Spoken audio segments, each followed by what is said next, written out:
జబర్దస్త్ ద్వారా బుల్లితెర అభిమానులకు దగ్గరై కమెడియన్ గా మంచి గుర్తింపు తెచ్చుకున్నారు షకలక శంకర్.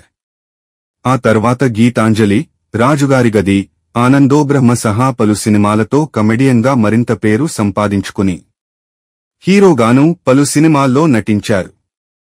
అయితే పవర్ స్టార్ పవన్ కళ్యాణ్ కు బయట మాత్రమే కాదు, ఇండస్ట్రీలో కూడా చాలామంది ఫాలోవర్స్ ఉన్నారు. వారిలో శంకర్ కూడా ఒకరని తెలిసిన విషయమే.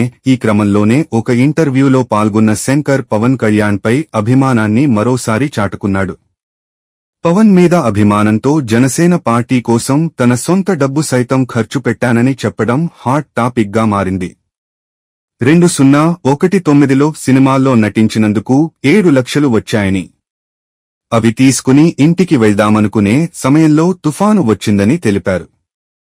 ఆ సమయంలోనే పవన్ అక్కడ బాధితులను చూడడానికి వచ్చారని, ఆయన వెళ్లిపోయాక వారం రోజులకు తాను కూడా అక్కడికి వెళ్లానని గుర్తు చేసుకున్నారు. దాదాపు 3 లక్షలతో అక్కడ అందరికీ భోజనం ఏర్పాటు చేయించానని, మిగిలిన డబ్బును ఎన్నికల ప్రచారం కోసం ఖర్చు పెట్టానని శంకర్ వెల్లడించారు. అయితే ఖాళీ చేతులతో ఇంటికి వెళ్తే ఆ కోపంతో 4 రోజులు తన భార్య మాట్లాడలేదని చెప్పారు. అంత చేసినందుకు పవన్ కళ్యాణ్ కనీసం ఫోన్ చేసి మాట్లాడారా అని తన మామయ్య అడిగారని, అందుకు సమాధానం చెప్పలేకపోయానని అన్నారు.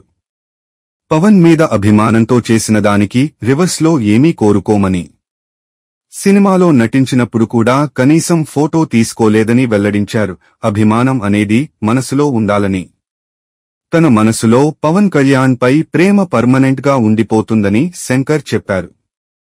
అంతేకాకుండా రాజకీయాలంటే ఒకరినొకరు తిట్టుకోవడం కాదని, ప్రజల కోసం తాము ఏం చేస్తారో చెప్పడమే రాజకీయం అని తన అభిప్రాయాన్ని వ్యక్తం చేశారు. ఇలాంటి లేటెస్ట్ అప్డేట్ కోసం మా ఛానల్ సబ్స్క్రైబ్ చేసుకోండి. మీ ఫీడ్ బ్యాక్ ను కామెంట్ రూపంలో తెలపగలరు. వీడియో చూసినందుకు ధన్యవాదాలు.